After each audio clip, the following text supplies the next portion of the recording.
বর্ষার শুরুতেই বিপত্তি, ওভারহেডের তারে বাজ, বিপর্যস্ত রেল পরিষেবা, সমস্যায় যাত্রীরা। সোমবার দুপুর 11:15 নাগাদ কোন্নগর স্টেশনের কাছে রেলের ওভারহেডের তারে বাজ পড়ে। ঘটনার জেরে মেইন লাইনের বিদ্যুৎ সংযোগ বন্ধ হয়ে যায়। বেশ কিছুক্ষণ বন্ধ থাকে হাওড়া ব্যান্ডেল শাখার ট্রেন চলাচল। লোকাল ট্রেনের পাশাপাশি বিভিন্ন স্টেশনে দাঁড়িয়ে পড়ে এক্সপ্রেস ট্রেনও। কোন্নগর স্টেশনে দাঁড়িয়ে যায় বাগ এক্সপ্রেস। ঘটনার জেরে দুপুর 1টার পর ডাউন লাইনেও কিছুক্ষণ ট্রেন চলাচল বন্ধ হয়ে যায়। কোন্নগর স্টেশনের আপ লাইনে আপ ডাউন লাইন বন্ধ হয়ে গেছে।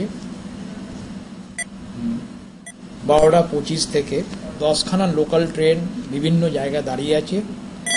আমরা 12:25-এর আগে এইখান থেকে প্রায় 5খানা ট্রেন চালিয়েছিলাম, Memari local, Bardhaman mail line local, Bandel, Tarakeswar আর কাটোয়া।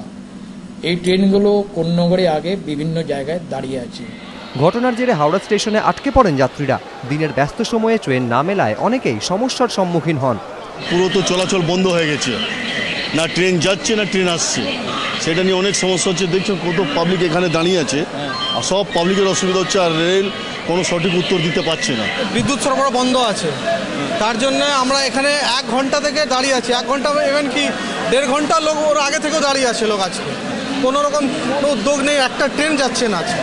2 ঘন্টা এখানে দাঁড়িয়ে রয়েছে, কোনো কথা বলে একটা কোনো দিন ছাড়ার কোনো ব্যবস্থা করুক বলুক, সেও তো কিছু বলছে না যে আমরা যাবো কোথা দিয়ে। বিদ্যুৎ সংযোগ বিচ্ছিন্ন হয়ে যাওয়ায় বালিঘাট ডানকুনি লাইনেও বেশ কিছুক্ষণ ট্রেন চলাচল বন্ধ থাকে। খবর পেয়েই ঘটনাস্থলে পৌঁছন রেলের ইঞ্জিনিয়াররা। বেলুর থেকে নিয়ে যাওয়া হয় টাওয়ার ওয়াগন। ওভারহেডের তার মেরামতির পর 2:30 থেকে ট্রেন চলাচল স্বাভাবিক হতে শুরু করে। রেলের তরফে জানানো হয়েছে ঘটনার জেরে 8টি মেল ও এক্সপ্রেস ট্রেন দেরিতে ছেড়েছে।